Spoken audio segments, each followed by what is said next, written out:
지금 대만이 발칵 뒤집어졌습니다. 최근 이 지역에서 표준 중국어를 거부하고 대만어를 고집하는 움직임이 확산되며 당국이 이를 규제하려는 움직임에 나섰기 때문입니다. 그런데 이 조용한 저항의 물결 속에서 뜻밖에도 한글이 등장했습니다. 외진 골목 끝에 있는 작은 서점. 오직 대만어 책만을 다루던 이곳에 낯선 한글 책 한 권이 들어온 순간 모든 변화가 시작됐습니다. 그리고 그 변화는 단순한 언어, 호기심을 넘어서 한글을 민주주의와 자존의 상징으로 만드는 문화적 혁명으로 번져가고 있습니다. 지금 대만에서 한글은 단지 한국의 문자가 아닌 억눌린 이들의 목소리를 깨우는 조용한 무기로 재조명되고 있는 중입니다. 바로 그 놀라운 이야기 지금 시작합니다. 나는 40년 동안 몽콕의 작은 골목에서 홍콩 스토리라는 서점을 운영해왔다. 이름은 왕청수, 올해 68이다. 작은 공간이지만 내게는 세상 전부와 같은 곳이었다. 오직 광동어로 쓰인 책만 진열했다. 그것은 고집이 아니라 믿음이었다. 매일 아침 8시 나는 문을 열고 책들의 먼지를 털어냈다. 오전에는 주로 노인들이 찾아와 옛 시집을 뒤적이고 오후에는 근처 학교 학생들이 만화책을 구경했다. 가끔 관광객들도 왔지만 대부분 사진만 찍고 떠났다. 그들에게 내 책방은 그저 인스타그램용 배경일 뿐이었다. 그날도 평범한 하루가 될 줄 알았다. 오후 3시쯤 북적이는 발소리와 함께 10명 정도의 중국 본토 관광객들이 들어왔다. 그들 중 한 남자가 중국어 표준어로 물었다. 간체자로 된 책은 어디 있나요? 나는 천천히 고개를 저었다. 없습니다. 여기는 광동어 책만 팝니다. 그의 얼굴이 순간 굳어졌다. 지금이 어느 시대인데 아직도 이런 구식 글자만 고집하나요? 이제 홍콩도 중국이고 표준어를 써야지요. 나는 침착하게 대답했다. 손님, 여기는 제 가게입니다. 제가 팔고 싶은 책을 팔 권리가 있습니다. 그는 비웃듯 말했다. 시대에 뒤처지면 도태됩니다. 당신 같은 사람들 때문에 홍콩이 발전하지 못하는 거예요. 그리고 그는 책장에 있던 광동어 서적을 바닥에 떨어뜨렸다. 내가 소중히 여기던 광동어 속담집이 바닥에 나뒹굴었다. 나는 조용히 책을 집어 올렸다. 화가 났지만 감정을 드러내지 않았다. 40년간 책방을 지키며 배운 것이 있다면 침묵이 때로는 가장 강력한 저항이라는 사실이었다. 손님, 나가주시겠습니까? 그들은 투덜거리며 나갔고 옆 가게 청년이 그 장면을 몰래 촬영해 SNS에 올렸다. 그리고 다음 날 예상치 못한 일이 벌어졌다. 내 작은 책방이 갑자기 온라인에서 화제가 된 것이다. 홍콩의 마지막 광동어 책방, 문화를 지키는 노인의 고집. 제목들이 다양했다. 어떤 이들은 나를 응원했고 다른 이들은 시대착 오적이라고 비난했다. 책방 앞에는 취재진이 몰려왔고 40년간 한 번도 겪어보지 못한 혼잡함을 경험했다. 그날 밤 문을 닫고 어두운 책방에 홀로 앉아 생각했다. 글자는 그저 글자가 아니구나. 내가 지키려는 것은 우리의 정체성이었던 거야. 그리고 그날 이후 내 조용했던 일상은 완전히 달라졌다. 나는 알지 못했다. 이것이 단지 시작에 불과하다는 것을, 그리고 내 작은 책방이 거대한 변화의 씨앗이 될 것이라는 사실을. 논란이 있은 지 2주쯤 지났을 때 소란은 잦아들었다. 하지만 내 책방을 찾는 손님들의 성격은 달라졌다. 젊은 홍콩인들이 광동어 책을 찾아오기 시작했고 작은 문화 저항처럼 느껴졌다. 그러던 어느 날 정장 차림의 한 남자가 찾아왔다. 안녕하세요, 왕 선생님. 저는 김민수라고 합니다. 한국 외교부 자문위원이에요. 무슨 일로 오셨나요? SNS에서 선생님 이야기를 봤습니다. 문화 교류 분야에서 일하는데 꼭 만나보고 싶었어요. 그는 가방에서 책 한 권을 꺼내 건넸다. 낯선 문자가 쓰인 훈민정음 해례본이었다. 한글이라고 합니다. 우리 한국의 문자죠. 1446년에 만들어졌어요. 그는 책을 펼치며 설명했다. 이 문자는 우리 왕이 백성들이 쉽게 글을 배울 수 있게 만든 겁니다. 당시 한자는 너무 어려워서 평민들은 배우기 힘들었거든요. 나는 단순하면서도 체계적인 기호들을 살펴봤다. 백성을 위한 글자라는 게 가능할까? 김민수는 미소 지었다. 선생님이 하시는 일이 우리 한글의 철학과 비슷해요. 언어는 소수가 아닌 모든 사람을 위한 것이니까요. 그날 밤 나는 책을 꼼꼼히 읽었다. 한글이 만들어진 이유와 백성을 위한다는 철학에 깊은 감명을 받았다. 내가 40년간 지켜온 광동어 책방은 단지 향수가 아니라 우리의 목소리를 지키는 일이었다. 다음 날 김민수가 다시 왔다. 책은 어떠셨어요? 놀라웠습니다. 한글이라고 했나요? 그는 고개를 끄덕였다. 한글. 맞습니다. 내 입에서 처음으로 한글이라는 단어가 나왔다. 그 발음이 새롭게 느껴졌다. 배울 수 있을까요? 내가 물었다. 김민수의 눈이 반짝였다. 물론이죠. 한글은 정말 쉽습니다. 세종대왕께서 현명한 사람은 아침에 배우면 저녁 전에 깨우치고 어리석은 사람도 열흘이면 깨우친다고 하셨거든요. 나는 웃었다. 그럼 저는 어디에 속할까요? 곧 알게 되실 겁니다. 그렇게 우리의 한글 수업이 시작되었다. 당시 나는 이것이 내 인생을 완전히 바꿀 것이라고는 상상도 못했다. 한 권의 책이 내 작은 책방에 얼마나 큰 파도를 일으킬지 말이다. 김민수와의 첫 수업은 저녁 9시에 시작되었다. 책방 문을 닫고 작은 티 테이블에 마주 앉았다. 그는 한글이 적힌 표를 보여주었다. 한글은 24개의 기본 글자로 이루어져 있어요. 자음 14개, 모음 10개죠. 이것들을 조합해 모든 소리를 표현합니다. 나는 의심스러웠다. 단 24개로요? 중국어는 수천 개의 한자가 있는데. 김민수는 웃었다. 그게 한글의 아름다움입니다. 단순하면서도 과학적이죠. 그는 기억을 쓰며 설명했다. 이건 기억이라고 부릅니다. 발음은 진화 K에 가깝죠. 혀가 목구멍을 막는 모양을 본뜬 겁니다. 내가 처음 따라 쓴 한글은 기억이었다. 어색했지만 손이 기억하는 듯 했다. 이건 아입니다. 아라고 부르고 발음은 A와 비슷해요. 사람이 서 있는 모양을 본떴죠. 한 글자씩 배우는 과정이 신기했다. 40년간 책을 팔면서도 새 문자를 배운 적은 없었다. 하지만 한글은 어렵게 느껴지지 않았다. 자음과 모음을 합치면 김민수는 기역과 아를 합쳐가라고 썼다. 이렇게 가가 됩니다. 2시간 만에 기본 자모를 배우고 간단한 단어도 읽을 수 있게 되었다. 정말 빠르게 배우시네요. 김민수가 감탄했다. 글자가 쉬우면 기억도 쉽다는 말이 맞나 봐요. 매일 밤 9시 한글 수업은 계속되었다. 일주일 만에 간단한 문장을 읽고 쓸 수 있게 되었다. 어느 날 밤 문득 궁금했다. 우리 광동어도 한글로 쓸 수 있을까요? 김민수는 고개를 끄덕였다. 물론이죠. 한글은 어떤 언어 소리도 표현할 수 있게 설계되었으니까요. 우리는 내 이름 왕청수를 한글로 표기해봤다. 광동어 발음으로는 왕칭사우가 되겠네요. 김민수가 천천히 썼다. 내 이름이 다른 글자로 쓰였는데도 소리는 똑같았다. 마법 같았다. 그날부터 책방 물건들에 한글로 라벨을 붙이기 시작했다. 책은 속, 의자는 이자, 창문은 증문. 한 달 후 나는 물었다. 이제 저도 누군가에게 한글을 가르칠 수 있을까요? 물론이죠. 가장 잘 배우는 방법은 가르치는 것이니까요. 다음 날 책방 창문에 종이를 붙였다. 무료 한글 교실 매일 저녁 7시. 처음에는 아무도 오지 않았다. 그래도 매일 저녁 7시 나는 기역, 니은, 디귿을 쓰며 기다렸다. 열흘째 되는 날 고등학생 소녀가 문을 열었다. 저 한글 배울 수 있나요? 내 심장이 빠르게 뛰었다. 물론이죠. 들어오세요. 소녀의 이름은 메이. 그날 밤 나는 처음으로 선생님이 되었다. 메이에게 기억을 가르치며 나는 더 많은 것을 깨달았다. 글자는 단순한 기호가 아니었다. 그것은 사람과 사람을 이어주는 다리였다. 메이가 오고 나서 일주일 만에 2명, 또 일주일 후에는 5명으로 늘어났다.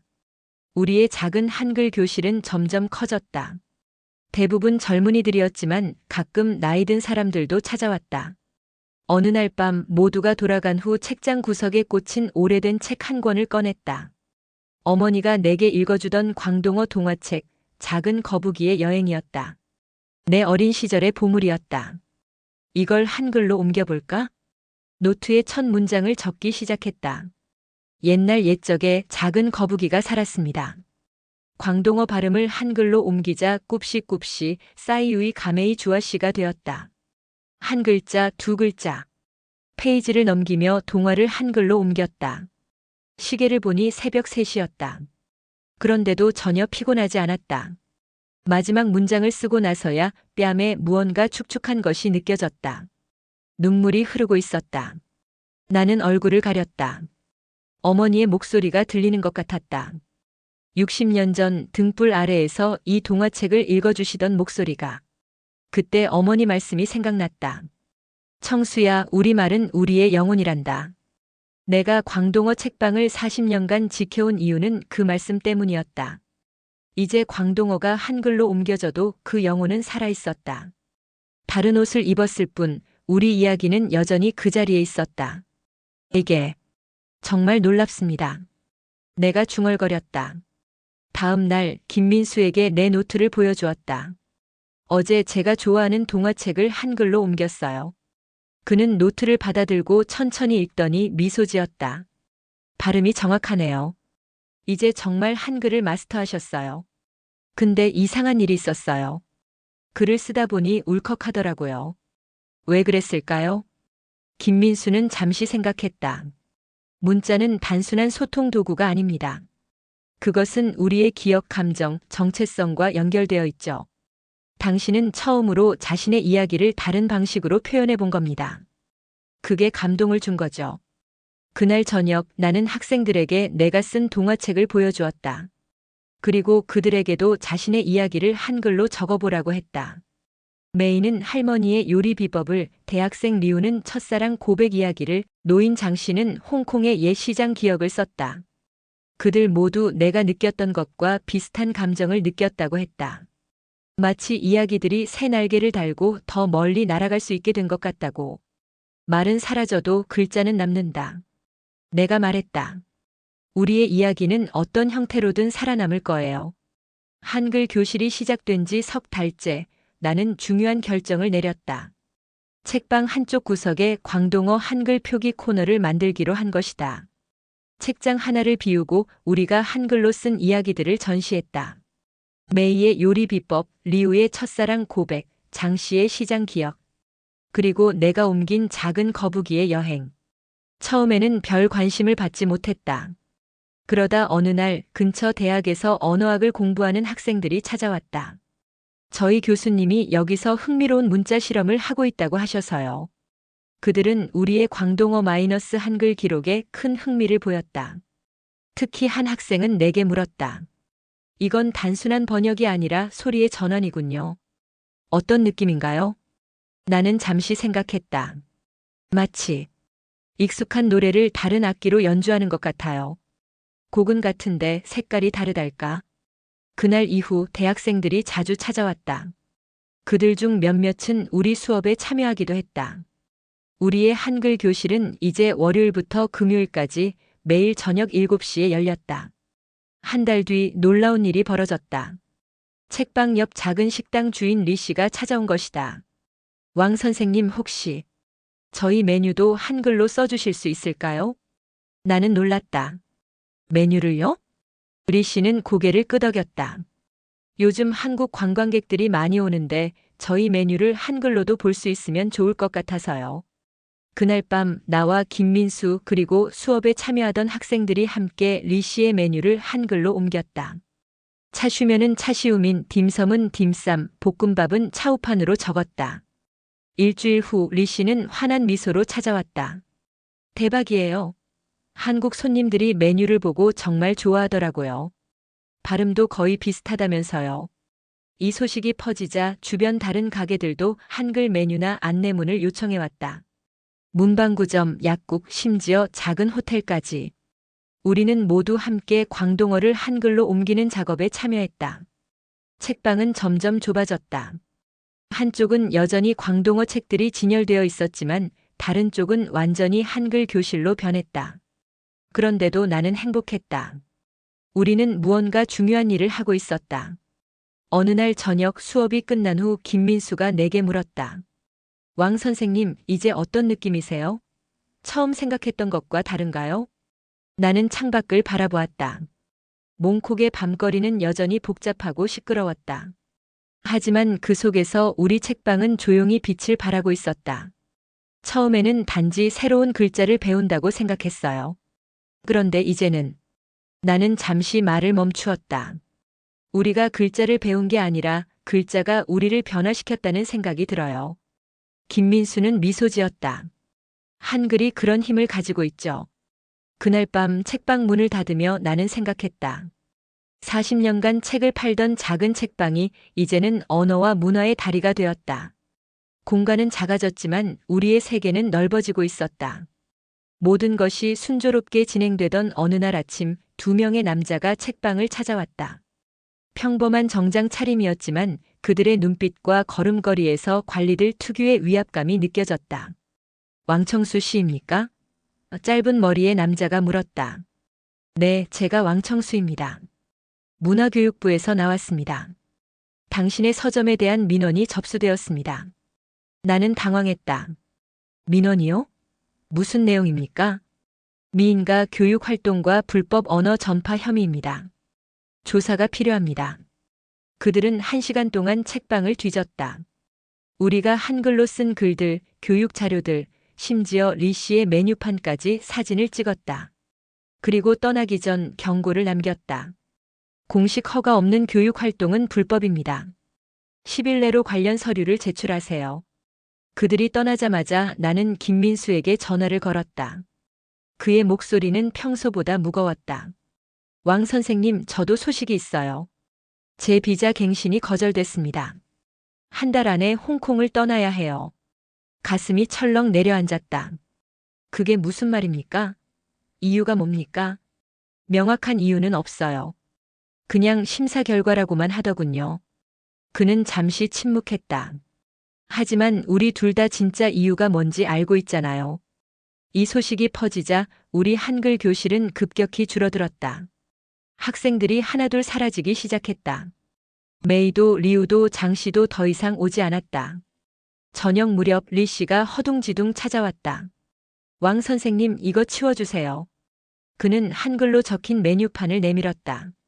어제 위생국에서 나왔는데 갑자기 검사가 엄격해졌어요. 문제 생길라 그거 치워요. 나는 말없이 메뉴판을 받았다. 리 씨의 얼굴에는 미안함과 두려움이 뒤섞여 있었다. 이해해요. 장사하기 벅찬데 괜한 문제 만들고 싶지 않죠. 그날 밤 김민수와 나는 책방 안에 둘만 남았다. 책장 위에는 한글로 적힌 이야기들이 여전히 놓여 있었지만 생기를 잃은 듯 했다. 왜 이런 일이 벌어진 걸까요? 내가 물었다. 김민수는 깊은 한숨을 내쉬었다. 글자는 생각보다 강력한 도구입니다. 새로운 글자를 배운다는 건 새로운 생각을 품는다는 의미죠. 그리고 그게 두려운 사람들이 있어요. 단지 한글을 가르친 것뿐인데 그게 단지 한글이 아니라서 그래요. 선생님은 사람들에게 다른 방식으로 생각할 수 있다는 걸 보여줬어요. 그리고 그건 때로는 위험한 일로 여겨지죠. 출국 하루 전날 김민수는 작은 나무 상자를 들고 찾아왔다. 떠나기 전에 드리고 싶은 게 있어요. 그는 상자를 열었다. 안에는 한글 도장 세트가 들어있었다. 기역, 니은, 디귿부터 히읗까지 모든 자음과 모음이 각각의 도장으로 만들어져 있었다. 제가 특별히 주문한 거예요. 책에 도장을 찍으면 글씨를 쓴 것보다 덜 눈에 띌 거예요. 나는 말없이 그를 껴안았다. 우리는 긴 시간 그렇게 서 있었다. 다시 만날 수 있을까요? 내가 물었다. 반드시요. 김민수가 답했다. 한글이 우리를 다시 이어줄 겁니다. 약속해요. 김민수가 떠난 후 나는 책방 문을 닫았다. 공식적으로는 재정비를 위해서였지만 사실은 무엇을 어떻게 해야 할지 막막했다. 고요한 책방에 홀로 앉아 한글 도장들을 만지작거리며 하루하루를 보냈다. 1달이 지난 어느 비 오는 날이었다. 비에 젖은 우산을 든 노인이 문을 두드렸다. 문 닫았습니다. 내가 말했다. 왕 선생님을 만나러 왔습니다. 그는 고개를 들었다. 예순이 훌쩍 넘은 그의 얼굴에는 깊은 주름이 패여 있었다. 제 이름은 마츠하우입니다. 그 이름은 익숙했다. 80년대 홍콩 민주화 운동의 지도자 중 한 명. 한때는 모든 신문의 헤드라인을 장식했던 그가 지금은 평범한 노인의 모습으로 내 앞에 서 있었다. 들어오세요. 나는 문을 열었다. 그는 천천히 걸음을 옮기더니 벽에 붙은 한글표를 보았다. 왕 선생님의 한글 교실 이야기를 들었습니다. 메이가 제 손녀입니다. 나는 놀랐다. 메이가요? 그 아이가 여기 더 오지 않아서 두려웠던 겁니다. 어린 아이니까요. 그가 미소 지었다. 하지만 집에서는 계속 한글을 썼습니다. 그리고 저에게 보여주었죠. 그는 주머니에서 접힌 종이 한 장을 꺼냈다. 한글로 쓰인 짧은 문장이었다. 할아버지, 이 글자는 마법이에요. 누구도 읽지 못하지만 우리는 읽을 수 있어요. 메이가 썼습니다. 나는 종이를 받아들었다. 서툴지만 분명한 한글이었다. 마츠하우는 조용히 말을 이었다. 저는 내 인생의 절반을 목소리를 내는데 바쳤습니다. 그러나 때로는 목소리보다 더 중요한 것이 있다는 걸 깨달았습니다. 바로 글자죠. 그때 또 다른 노크 소리가 들렸다. 문을 열자 김민수가 서 있었다. 돌아왔어요. 그가 웃었다. 어떻게? 한국 대사관의 도움으로 문화교류 특별 비자를 받았습니다. 3개월짜리예요. 우리 셋은 밤새도록 이야기를 나눴다. 마츠하우는 자신의 삶을, 김민수는 한국에서의 경험을, 나는 지난달의 고독을 공유했다. 그리고 새벽이 밝아올 무렵 마츠하우가 제안했다. 책방을 다시 열면 어떨까요? 하지만 이번에는 다른 이름으로요. 김민수가 눈을 빛냈다. 좋은 생각이에요. 책방은 너무 눈에 띄니까 다른 형태가 좋겠죠. 카페는 어떨까요? 내가 제안했다. 차를 마시며 책을 읽는 곳. 별다른 규제가 없을 겁니다. 이름은 무엇으로 할까요? 마츠하우가 물었다. 김민수가 잠시 생각에 잠겼다. 한글의 자음과 모음을 자모라고 부릅니다. 자모다방은 어떨까요? 한국어로 다방은 찻집을 의미합니다. 자모다방. 내가 중얼거렸다. 그 발음이 내 입에 달콤하게 느껴졌다. 마츠하우는 고개를 끄덕였다. 완벽합니다. 아무도 그 의미를 모를 테니까요. 다음 날 아침 우리는 몽콕에서 조금 떨어진 골목에 있는 작은 공간을 보러 갔다.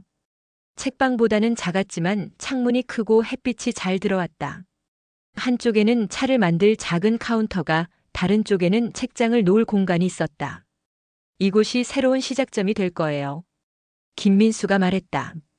나는 주머니에서 한글 도장을 꺼냈다. 그리고 벽에 하나씩 찍었다. 지읒, 아, 미음, 오, 다방. 한글은 소리이자 정신입니다. 김민수가 그 옆에 서서 말했다.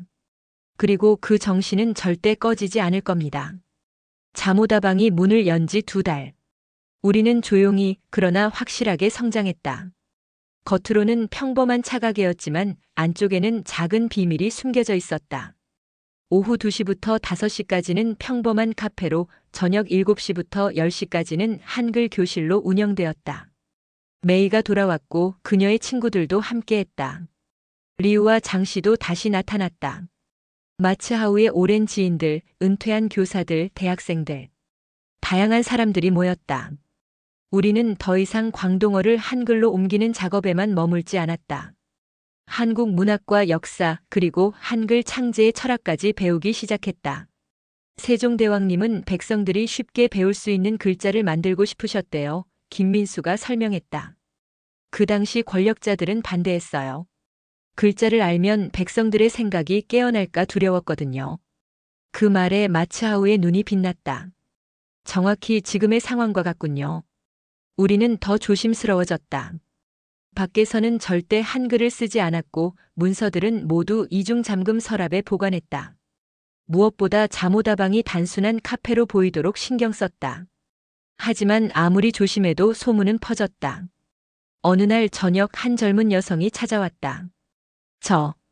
여기서 한글을 배울 수 있나요? 그녀는 조심스럽게 물었다. 누구에게 들었습니까? 내가 경계하며 물었다. 인터넷에서요. 비밀 채팅방에서 누군가 여기를 추천했어요. 그녀는 긴장한 목소리로 말했다. 전 광둥 지역에서 왔어요. 그곳에서도 우리말이 점점 사라지고 있거든요. 그녀는 조용히 울기 시작했다. 제 할머니가 돌아가시기 전 우리말로 된 이야기를 많이 남기셨어요. 하지만 그걸 기록할 방법이 없었어요. 한글이 도움이 될까 해서요. 그날부터 우리의 교실은 홍콩을 넘어 광둥 지역의 사람들까지 받기 시작했다. 그들은 먼 길을 달려와 한글을 배웠고 자신의 지역으로 돌아가 또 다른 이들에게 가르쳤다. 어느 날 저녁 김민수가 기쁜 소식을 전했다. 소식 들으셨어요? 광저우에 한글 스터디 그룹이 생겼대요.